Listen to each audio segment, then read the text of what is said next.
ইন্না লিল মুত্তাকিনা মাফাজা, অবশ্যই মুত্তাকিদের জন্য রয়েছে সাফল্যের একটি স্থান। হাদাইকা ওয়া আ'নাবা ওয়া কাওয়াইবা আতরাবা, বাগবাগিচা, আঙ্গুর, নবযৌবনা সমবয়সী তরুণী বৃন্দ এবং রয়েছে উচ্ছ্বসিত পান পাত্র। লা ইয়াসমাউনা ফিহা লাগওয়ান ওয়ালা কিযাবা, সেখানে তারা কোনো আজে বাজে মিথ্যে কথা শুনতে পাবে না। জাযাআম মির রাব্বিকা আতাআন হিসাবা, তোমাদের রবের পক্ষ থেকে এছাড়াও রয়েছে যথেষ্ট প্রতিদান এবং পুরস্কার।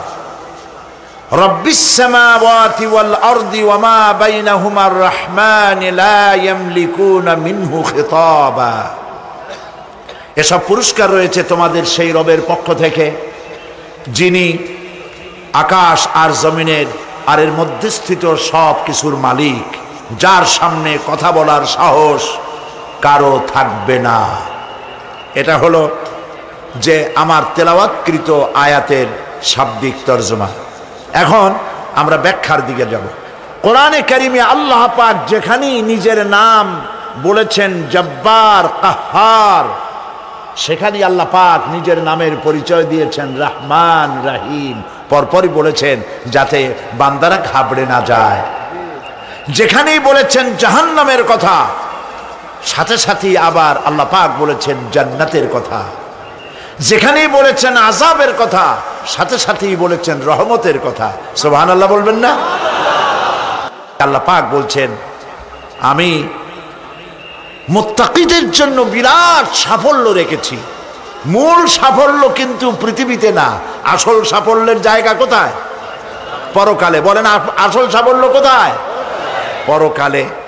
কত বড় মন্ত্রী হইলেন, কত বড় ডাক সেটে নেতা হলেন, কোন দেশের প্রধানমন্ত্রী হলেন, কত টাকার মালিক হলেন, এটাই আপনার সফলতার বিফলতার মানদণ্ড নয়।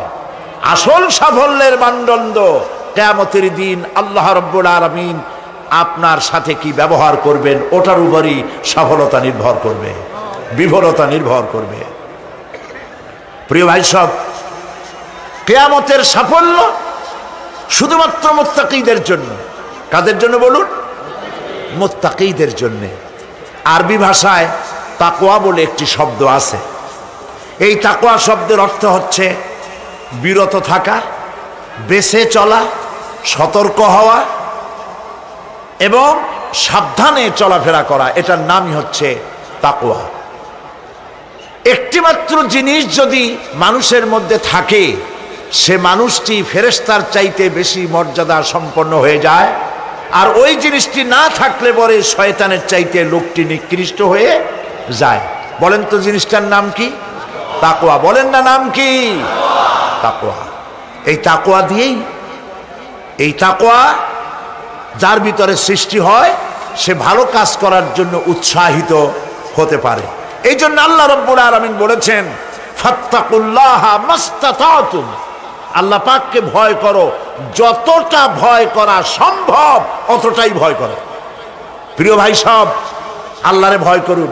যারা ব্যবসায়ী ওজনে কম দিয়া প্রতিদিন 5 গ্রাম, আগে তো 6 টাকা বলতাম আমরা, এখন কি বলে? গ্রাম, 20 গ্রাম, 14 গ্রাম। তো এই যে গ্রাম, 500 গ্রাম, নানান রকমের গ্রাম, এই কয় গ্রাম করিয়া জীবনে কয় মন বাঁচাবেন? কয় মন বাঁচাবেন? আর এর দ্বারা আপনার হবে কি? মাপে কম দিলেন, ওজনে কম দিলেন, খাদ্যে ভেজাল দিলেন, চাউলে ভেজাল, ঘিতে ভেজাল, তেলে ভেজাল, সমানে দিতে থাকলেন। আহারে, যাওয়ার সময়, মৃত্যুর সময় সাথে কিছু নিয়ে যেতে পারবেন? পারবেন না। এখানে আল্লাহ পাককে ভয় করুন। ব্যবসায় বরকত দেওয়ার মালিক কে? জোরে বলেন কে?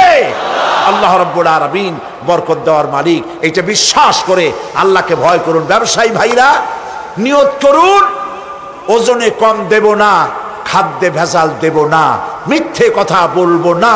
এই তাফসীর শোনার দাম হবে। যারা চাকরি করেন তারা ওয়াদা করুন, সরকার যে বেতন দেয় সেই বেতন দিয়ে যেমন করে হোক কষ্ট করে জীবন যাপন করতে হলেও করব, হারাম ঘুষ খাবো না। ঘুষ খাওয়া হারাম, শূকরের মাংস খাওয়া যেমন হারাম, ঘুষের একটি পয়সাও থেকে শুরু করে কোটি কোটি টাকা পর্যন্ত তেমন হারাম। এগুলো যদি বাঁচতে পারেন তাহলেই এর নাম হবে তাকওয়া। এটাকে আপনাকে বুঝতে হবে এইভাবে। পুলিশ দেখে না, এন্টি করাপশন ডিপার্টমেন্ট দেখে না, গোয়েন্দা বিভাগের কেউ দেখে না, কিন্তু আল্লাহর চোখে ফাঁকি দেওয়া যাবে না। এটার নাম হলো তাকওয়া। এই আল্লাহকে ভয় যদি করতে পারি তাহলে পরিচয় হবে মুত্তাকি। আর কোরআন আসছে মুত্তাকিদের জন্য। ইবাদত করলে পরে তাকওয়ার সৃষ্টি হবে, রোজা রাখলে পরে তাকওয়ার সৃষ্টি হবে। আল্লাহকে ভয় করাটার নামই হলো তাকওয়া। এই তাকওয়া যারা করবে, আল্লাহরে ভয় করবে, সেই বান্দাদের জন্য আল্লাহ পাক বলছেন ইন্নালিল মুত্তাকিনা মাফাজা। এই মুত্তাকিদের জন্যই রয়েছে বিরাট সাফল্য কিয়ামতের দিন। সুবহানাল্লাহ। আল্লাহ পাক এদেরকে জান্নাত দিবেন। কি দিবেন বলেন?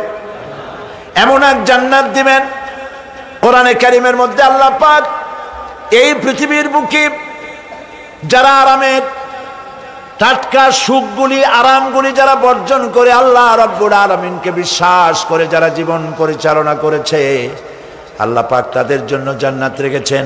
এবং তাদের জন্য বলছেন সাবিকু ইলা মাগফিরাতিম মির রাব্বিকুম ওয়া জান্নাতিন আরদুহা কাআরদিস সামাই ওয়াল আরদ উইদ্দাত লিল্লাযীনা আমানু বিল্লাহি ওয়া রাসূলিহি। আল্লাহ পাক বলেন প্রতিযোগিতা করো আল্লাহর মাগফিরাত কামনার জন্য আর জান্নাতে যাওয়ার জন্য প্রতিযোগিতা করো। আল্লাহর রহমত পাওয়ার জন্য সৎ কাজের প্রতিযোগিতা করো, তাহলে আল্লাহ রাব্বুল আলামিন তোমাদেরকে ক্ষমা করবেন আর তোমাদের জন্য এমন জান্নাত দিবেন যেই জান্নাত আকাশের বিশালতার জমিনের বিশালতার মতো। এই বিরাট জান্নাত তোমাদেরকে দিবেন। এই জান্নাত চিরস্থায়ী সুখ এবং শান্তি জায়গা হবে। মাসালুল জান্নাতিল্লাতী উইদাল মুত্তাকুন ফিহা আনহারুম মিন মাইন গায়রি আসিনিন ওয়া আনহারুম মিন লাবানিন লাম ইয়াতাগায়্যার তা'আমুহু। আল্লাহ পাক বলছেন জান্নাত আল্লাহ পাক ওয়াদা করেছেন মুত্তাকিদের জন্য। আল্লাহ পাক জান্নাত দিবেন যে জান্নাতের ভেতরে রয়েছে মধুর প্রস্রবণ, রয়েছে দুধের প্রস্রবণ, রয়েছে সেখানে স্বচ্ছ পানীয় পানির প্রস্রবণ রয়েছে। এই সুন্দর জান্নাত, ঝর্ণা ধারা আল্লাহ পাক সৃষ্টি করেছেন, বাগ বাগিচা দিয়ে ভরে রেখেছেন জান্নাত। সেই জান্নাতে জান্নাত হবে এয়ার কন্ডিশন, রৌদ্রের তাপ হবে না সেখানে, রৌদ্রের খরতাপ হবে না সেখানে, ঠান্ডার প্রচন্ডতা থাকবে না। কিরকম হবে জায়গাটা? আল্লাহ পাক বলছেন মুত্তাকিনা আলাল আরাইকি লা ইয়ারাউনা ফিহা শামসান ওয়ালা জামহারিরা ওয়া দানিয়াতান আলাইহিম যিলালুহা ওয়া যুল্লিলাত কুতুফুহা তাযলিলা। আল্লাহ পাক এমন জান্নাত রেখেছেন, সেই আল্লাহ পাক সেই জান্নাতের ভিতরে জান্নাতীরা ঠেস লাগায়া মুখোমুখি অবস্থায় তারা সেখানে বসবে। আর জান্নাতীদের মনের মধ্যে কোনো দুঃখ থাকবে না, পেরেশানি থাকবে না। পৃথিবীতে মানুষের দুঃখ থাকে, পেরেশানি থাকে, সেখানে কোনো দুঃখ আর পেরেশানি থাকবে না। সেই জায়গাটা হবে শীতাতপ নিয়ন্ত্রিত, না শীত না গরম, চির বসন্ত বিরাজ করবে। জান্নাতীরা সেখানে থাকবে। এই সুন্দর জান্নাত আল্লাহ পাক রেখেছেন মুত্তাকিদের জন্য। সুবহানাল্লাহ। কাফেরদের জন্য জান্নাত হবে, জাহান্নাম হবে চিরকাল। খালিদিনা ফিহা আবাদান, চিরকাল কাফেরেরা জাহান্নামে থাকবে। সর্বশেষ যে ব্যক্তি জাহান্নাম থেকে মুক্তি লাভ করবে তাকে আল্লাহ পাক বলবেন, ফেরেশতাদেরকে বলবেন, ও আমার ফেরেশতারা, আমার এই বান্দাকে জান্নাত এবং জাহান্নামের মাঝখানে রেখে দাও।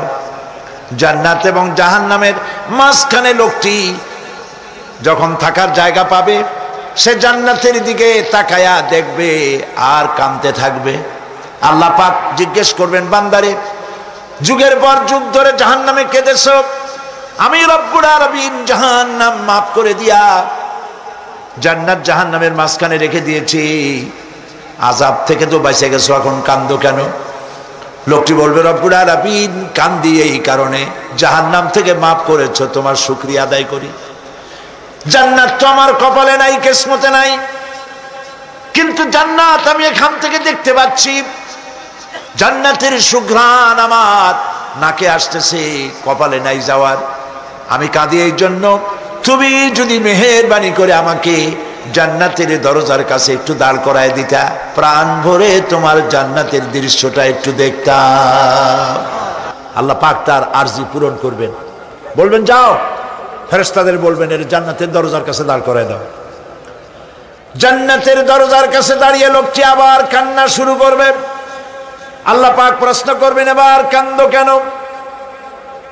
লোকটি বলবে, রব্বুল আলামিন কান্দি এই কারণে, জান্নাতের এই দরজায় দাঁড়ায়া জান্নাতের অফুরন্ত নেয়ামত কিছুই ভালো করে দেখা যায় না, শুধু অল্প জায়গা দেখি। যদি তুমি আমারে দয়া করে জান্নাতের মাঝখানে দাঁড় করায় দিতা, চতুর্দিকে তাকায়া তাকায়া দেখা কলিজারে ঠান্ডা বানাইতাম। তবে আমি ওয়াদা করি, জান্নাতের কোনো নাজ নেয়ামত, কোনো ফল আমি খাবো না, ধরবো না, সইব না। একটুখানি মেহেরবানি করে মাঝখানে দাঁড় করাইয়া দাও, জান্নারে ঠান্ডা করি। আল্লাহ রব্বুল আলামিন ফেরেশতাদের বলবেন, আমার এই বান্দারে জান্নাতের মাঝখানে দাঁড় করাইয়া দে। আল্লাহর নবী বলেন, জান্নাতের মাঝখানে দাঁড়িয়ে লোকটি আগের চাইতে আরো জোরে চিৎকার মেরে কাঁদতে থাকবে। আল্লাহ পাক বলবেন, বান্দারে কি হলো তোর? দরজার কাছে আসতে চাইছিলে, আইনা দিলাম। আবার এবার মাঝখানে আসতে চাইছো, তাও এনে দিয়েছি, আবার কান্দো কেন? লোকটি বলবে, রব্বুল আলামিন এবার কান্দি এই জন্যে, তুমি যখন দয়া করে একটিবার জান্নাতের মাঝখানে এনে আমাকে দাঁড় করায় দিয়েছো, তুমি রহমান রহিম গফুরুর রহিম, এই জান্নাত থেকে আবার আর বাইর করে দিও না। আল্লাহ রাব্বুল আলামিন বলবেন, ও আমার বান্দারে, আমার এই জান্নাত তোর খুব পছন্দ হয়েছে নাকি? লোকটি বলবে, রব্বুল আলামিন কলিজা ঠান্ডা হয়ে গেছে, ভাবতেও পারি না এই জান্নাত এত সুন্দর।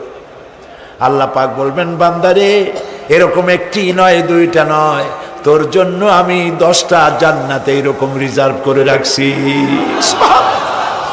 সুবহানাল্লাহ।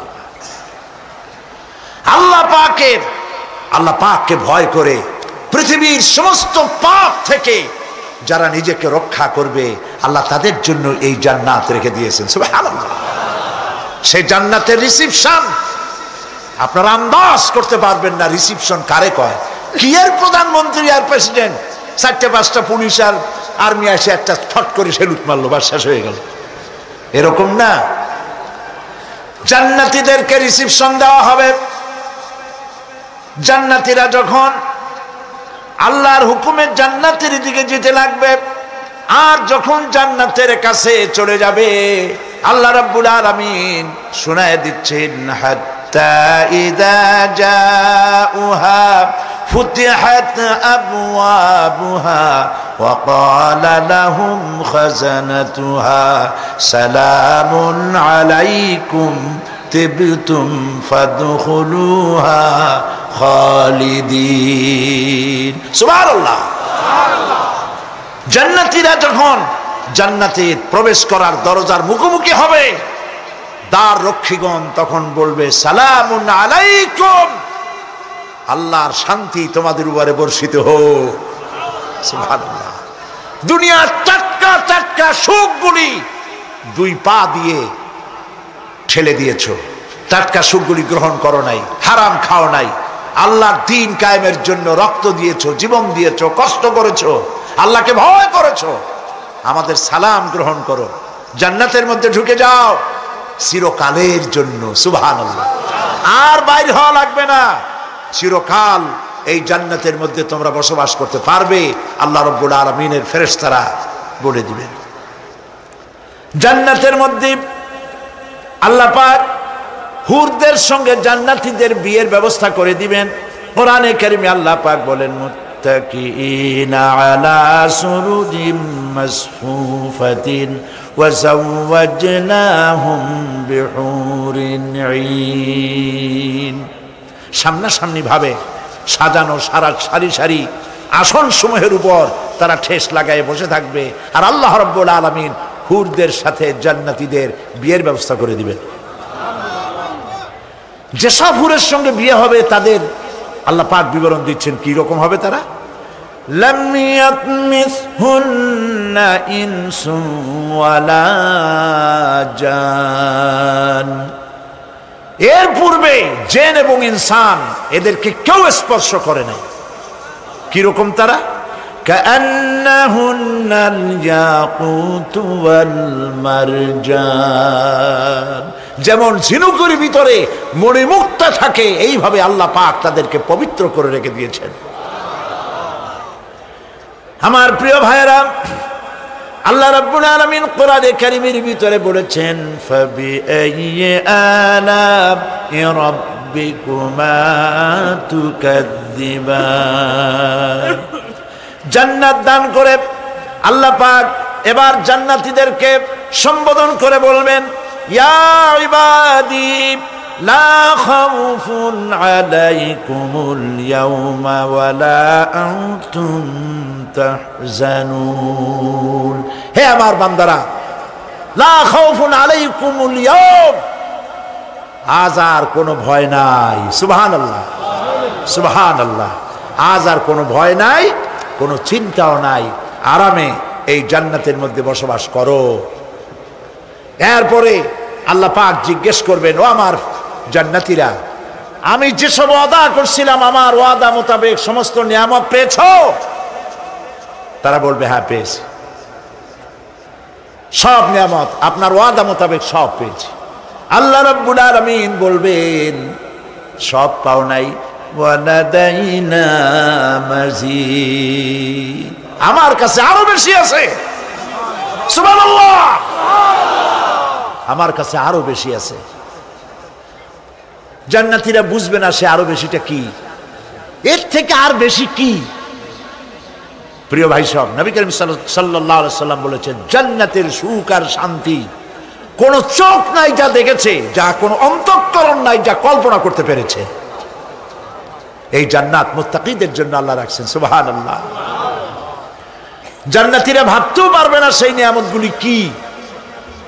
প্রিয় ভাই সব, সেই মুহূর্তে আল্লাহর নবী মুহাম্মদুর রাসূলুল্লাহ সাল্লাল্লাহু আলাইহি ওয়াসাল্লাম বলবেন, রব্বুল আলামিন, আমার উম্মতেরা জান্নাতীরা বুঝতে পারে নাই আপনার কাছে কি নিয়ামত আরো বেশি আছে। আমার এই উম্মতেরা জান্নাতীরা আপনার ওয়াদা মোতাবেক সব পেয়েছে, কিন্তু একটি জিনিস এখনো তাদের কিসমতে হয় নাই।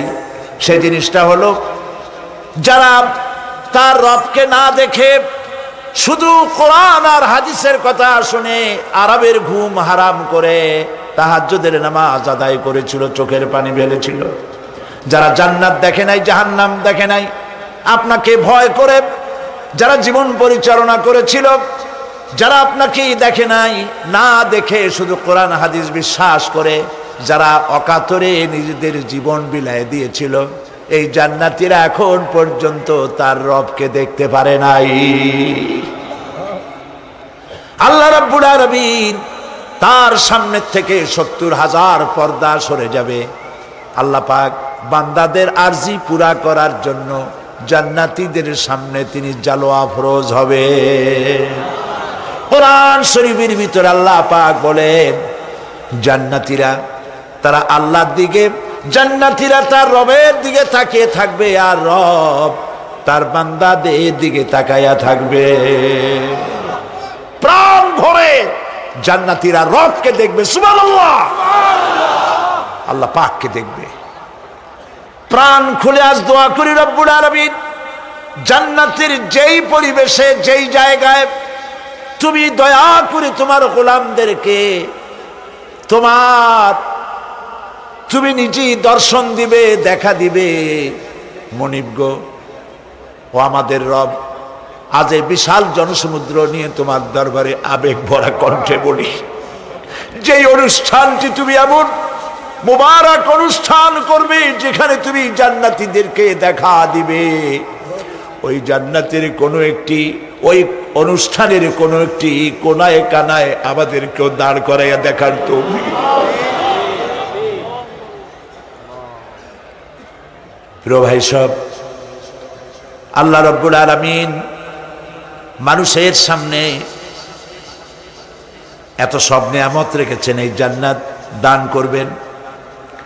এরপরে আল্লাহ রাব্বুল আলামিন কোরআনে কারীমের মধ্যে বলেছেন, রব্বিস সামাওয়াতি ওয়াল আরদি ওয়া মা বাইনাহুমার রাহমানি লা ইয়ামলিকুনা মিনহু খিতাবা। এসব পুরস্কার রয়েছে তোমাদের সেই রবের পক্ষ থেকে যিনি আকাশ আর জমিনের মালিক। সুবহানাল্লাহ বলবেন না? যার সামনে কথা বলার ক্ষমতা কারো হবে না। এটি একটি মারাত্মক কথা। কিয়ামতের দিন আল্লাহর দরবারে কেউ কথা বলতে পারবে না আল্লাহর নির্দেশ ছাড়া। একটি আকীদা পরিষ্কার করে নিয়ে যান আপনাদের। সে আকীদাটা এভাবে পরিষ্কার করুন, কোন পীর সাহেব, কোন খাজা বাবা, কোন মাওলানা, কোন মুহাদ্দিস, কোন বুজুর্গ আপনাকে সুপারিশ করতে পারবে না যদি না আল্লাহ পাক তাকে কথা বলার তৌফিক না দেন।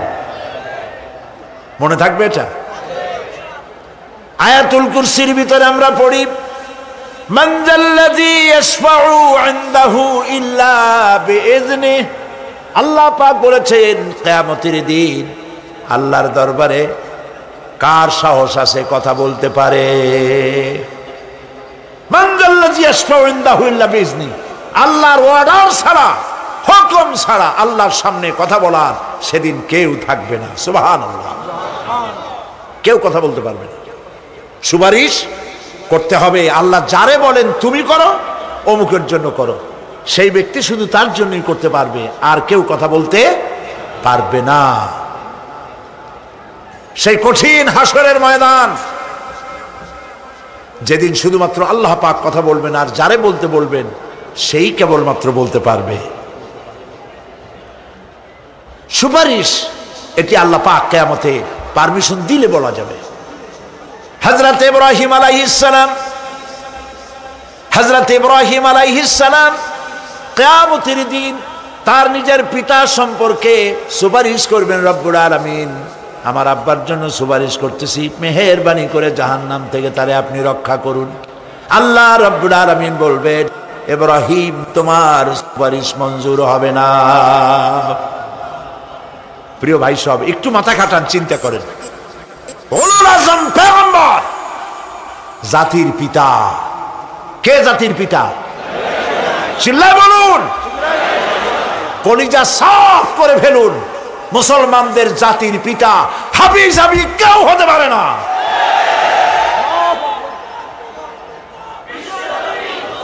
মিল্লাতা আবিকুম ইব্রাহিম। ইব্রাহিম আলাইহিস সালাম এই মিল্লাতের পিতা। সুবহানাল্লাহ। হযরত ইব্রাহিম আলাইহিস সালাম কিয়ামতের দিন বলবেন, আল্লাহ আমার আব্বার জন্য সুপারিশ করছি। আল্লাহ পাক বলবেন মঞ্জুর হবে না।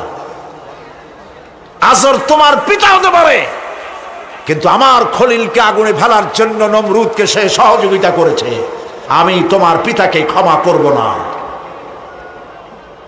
নবী করিম সাল্লাল্লাহু আলাইহি সাল্লামকে সাহাবায়ে কেরাম জিজ্ঞেস করেছেন, হে রাসূল আপনার আব্বা এবং আম্মার অবস্থা কি হবে?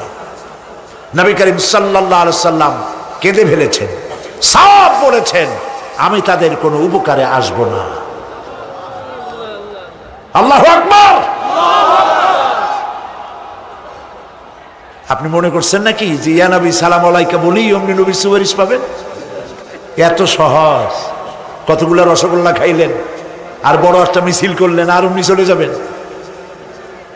পৃথিবীর সব মানুষ সাহাবায়ে কেরাম বাদ দেন, পৃথিবীর সমস্ত মানুষ একত্রিত হয়ে আবু তালেব রাসূলুল্লাহকে যে ভালোবেসেছেন, ওর 1000 ভাগের 1 ভাগও সারা দুনিয়ার মানুষ রাসূলুল্লাহকেই ভালোবাসতে পারবে?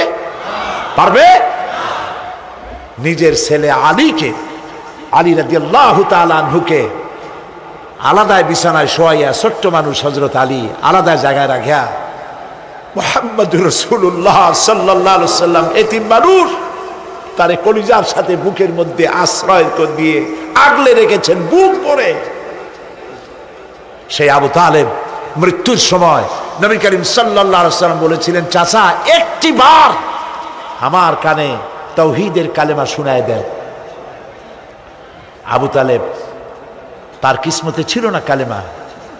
মরে যাওয়ার পর একজন সাহাবী বলেছিলেন, ইয়া রাসূলুল্লাহ,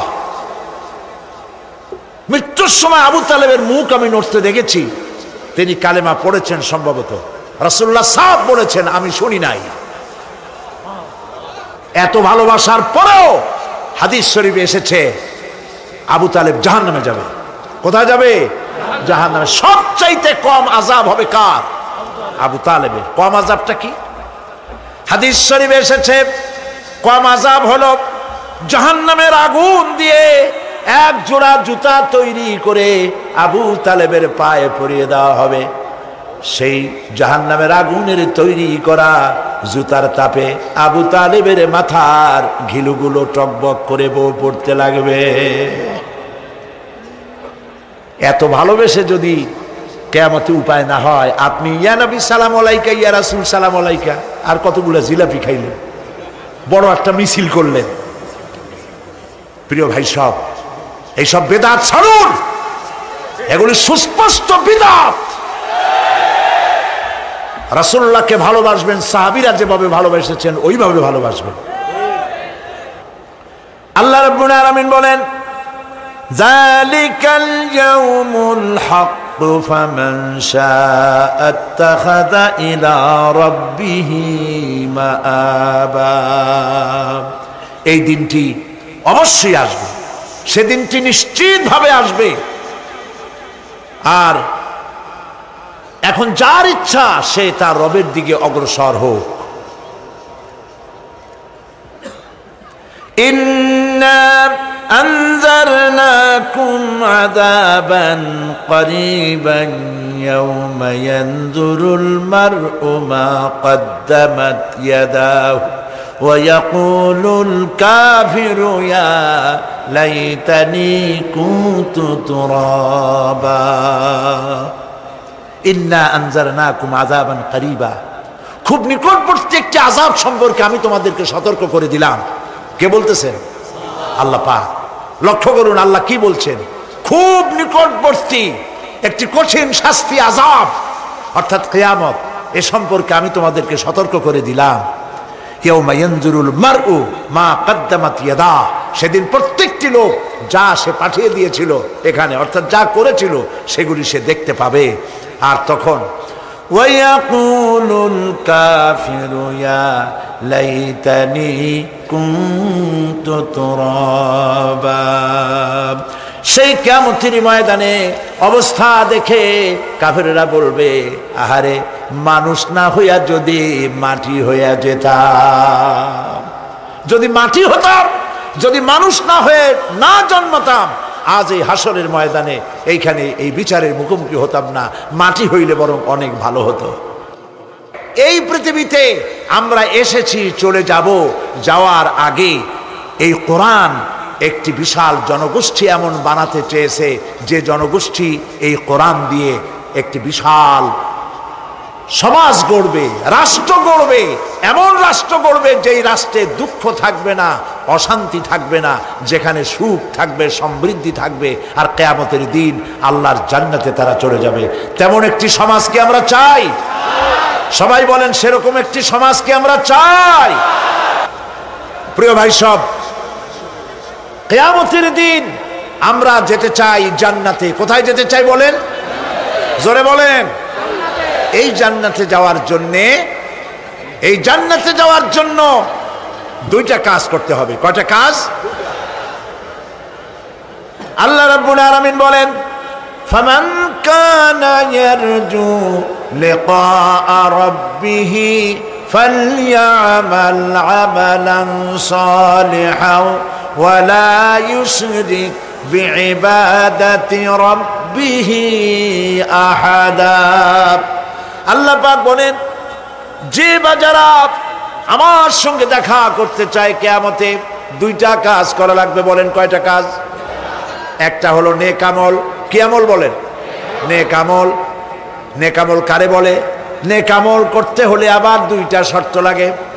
এক নম্বরে কাজটা করতে হবে আল্লাহরে খুশি করার জন্যে। কারে খুশি করার জন্য? একটা মাদ্রাসা বানাইছি যাতে লোকেরা বলে যে বড় একটা মাদ্রাসা বানাইছে, এই জন্য মাদ্রাসা বানাবেন, মসজিদ বানাবেন, হসপিটাল বানাবেন, যা কিছু করেন নিয়ত হবে আল্লাহকে খুশি করা। নিয়ত হবে কারে খুশি করা? আল্লাহ পাককে খুশি করা। এই হলো নেক আমলের প্রথম শর্ত, কাজ হবে আল্লাহকে খুশি করার জন্য। দুই নম্বরে কাজটি হতে হবে সুন্নতে নববী সাল্লাল্লাহু আলাইহি ওয়াসাল্লামের উপরে। মনে থাকবে, দাড়ি রাখবো। কেন রাখবো? রাসূলের সুন্নত। রাখবো কারে খুশি করার জন্য? আল্লাহ খুশি করার জন্য। রাখবো কার মতো? রবীন্দ্রনাথের মতো, কার্ল মার্কসের মতো, কবির মতো নয়। রাখতে হবে কার মতো? নবীর মতো। বুঝে নেন, কাজটা হতে হবে আল্লাহকে খুশি করার জন্য। দুই নম্বরে কাজটা হতে হবে সুন্নতে নববী সাল্লাল্লাহু আলাইহি ওয়াসাল্লামের উপরে হতে হবে। তাহলে এই হলো এক নম্বর। জান্নাতে যাওয়ার জন্য, আল্লাহর সাথে দেখা করার জন্য এক নম্বরের কাজ হলো নেক আমল। বলেন এক নম্বরের কাজ কি? দুই নম্বরের কাজ ওয়ালা ইউশরিক বিইবাদাতি রাব্বিহি আহাদা। আল্লাহ রাব্বুল আলামিনের ইবাদতের সাথে কাউকে শরীক স্থাপন করা যাবে না। আমরা যারা মুসলমান, অধিকাংশ মুসলমান শিরকের ভিতরে মুবতালা হয়ে আছে। বিশ্বাস করেন কিনা বলেন? কাফেরেরা তো মুশরিক আছেই, ওরা তো মুশরিক আছেই, কিন্তু আমরা মুসলমানেরা আমাদের আমলের মধ্যে আমাদের অজান্তে সবের নিয়তে অনেক শিরক আমরা করে বসি। নাউজুবিল্লাহ। বলেন নাউজুবিল্লাহ।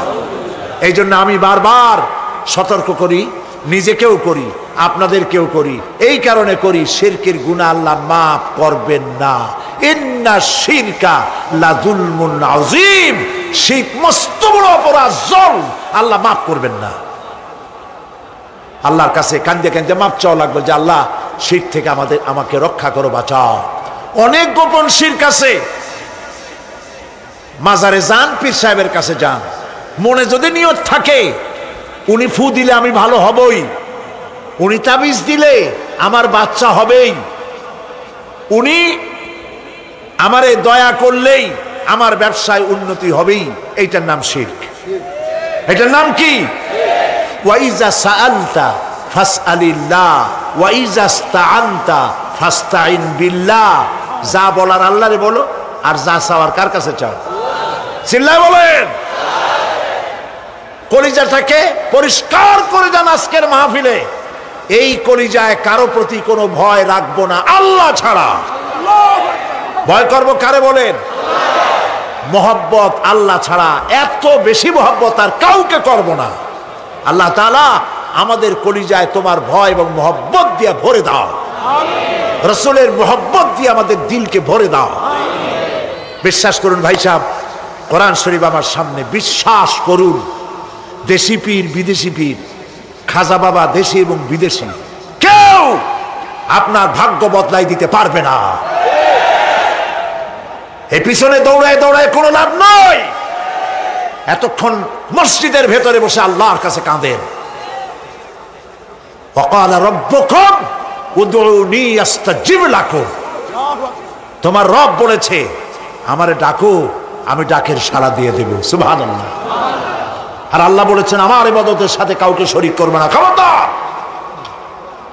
আলাইসাল্লাহু বিকাফিন আবদা।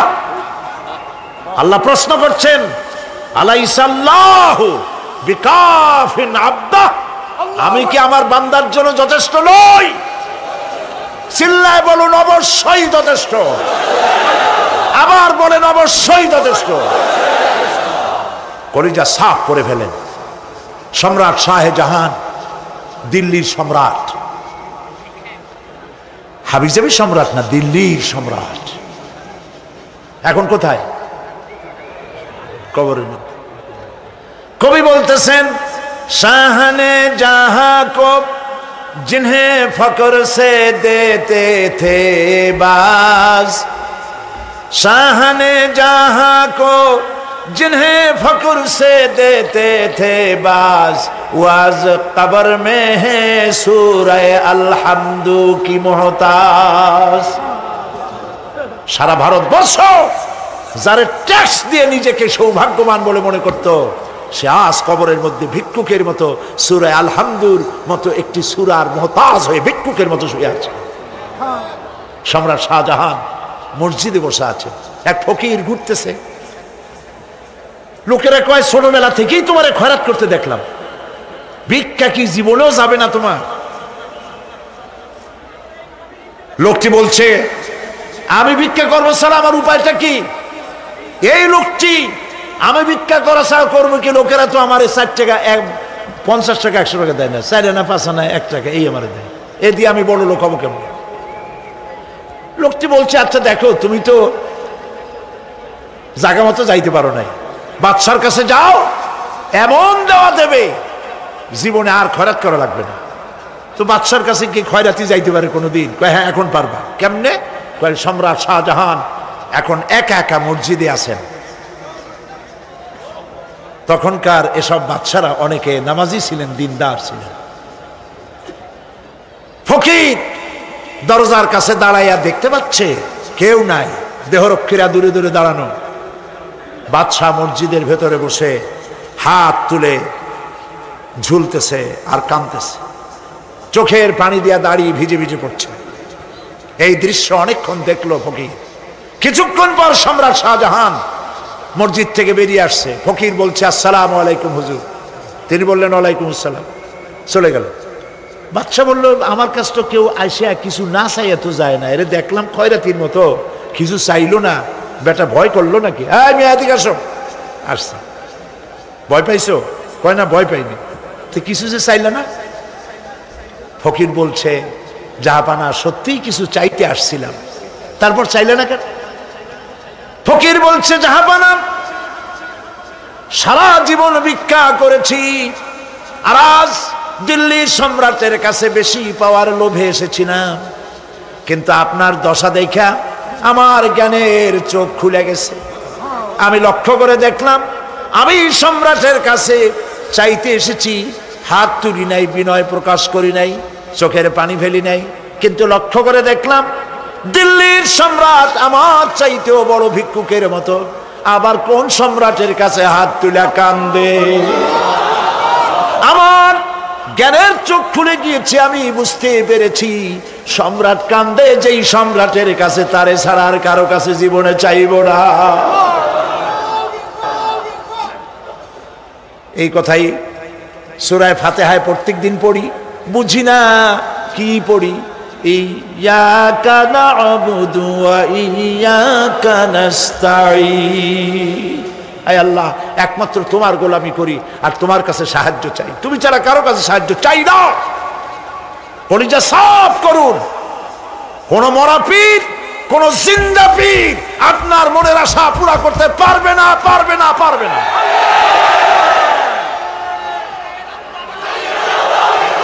আর আজ থেকে কোন মাজারে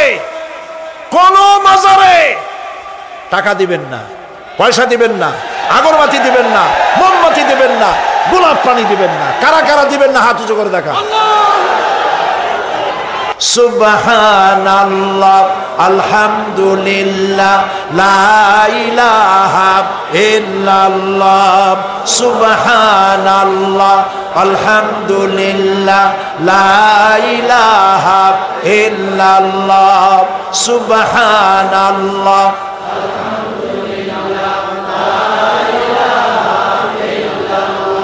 লা ইলাহা ইল্লাল্লাহ, মুহাম্মাদুর রাসূলুল্লাহ। আল্লাহুম্মা আমিন। রব্বানা যালামনা আনফুসানা ওয়া ইন লাম তাগফির লানা ওয়া তারহামনা লানাকুনান্না মিনাল খাসিরিন। রব্বুল আলামিন, तमाम পৃথিবীর মাটির নিচে যত মুমিন মুমিনাত শুয়ে আছে আল্লাহ কবরগুলি কি জান্নাতের টুকরা বানায়া দাও। আয় আল্লাহ তাআলা, এই মুহূর্তে মনে পড়ে গেল আমাদের মা বাপের কথা। রব্বুল আলামিন, আমাদের আব্বা জান কত বছর আগে দুনিয়া থেকে বিদায় হয়ে গেল, নাম ধরে আর কেউ ডাকে না। কত কষ্ট করেছে, ধান বিক্রি করে, সুপারি বিক্রি করে, নিজের পেটে না দিয়া নিজের ভালো জামা না বানাইয়া আমাদের লেখাপড়া শিখাইছে, বাড়িঘর বানালো। আর একদিন তোমার ডাকে সাড়া দিয়া চলে গেল। যুগের পরে যুগ চলে গেল, বাপের মুখ আর দেখি না। আল্লাহ তাআলা আমাদের আব্বা জান যাদের দুনিয়া থেকে বিদায় হয়ে গেছে, কবরটাকে বেহেশত বানায়া দাও। তুমি সম্রাটের সম্রাট, তুমি রাজাধিরাজ, তোমার মহব্বত ছাড়া কোনো মহব্বত যেন কলিজায় থাকে না মাবুদ। তোমাকে ছাড়া কাউকে যেন ভয় করি না মাবুদ। সারা জীবন শিরক আর বিদআত থেকে আমাদের তুমি বাঁচাও আল্লাহ। তোমার জাহান্নামকে আমরা ভয় পাই। আল্লাহুম্মা আজিরনা মিনান নার, আল্লাহুম্মা আজিরনা মিনান নার, আল্লাহুম্মা আজিরনা মিনান নার। রব্বানা তাকাব্বাল মিন্না ইন্নাকা আনতাস সামিউল আলিম ওয়া তুব আলাইনা إنك أنت التواب الرحيم. سبحان ربك رب العزة عما يصفون وسلام على المرسلين والحمد لله رب العالمين. واجعل آخر كلامنا عند الموت لا إله إلا الله محمد رسول الله. السلام عليكم ورحمة الله.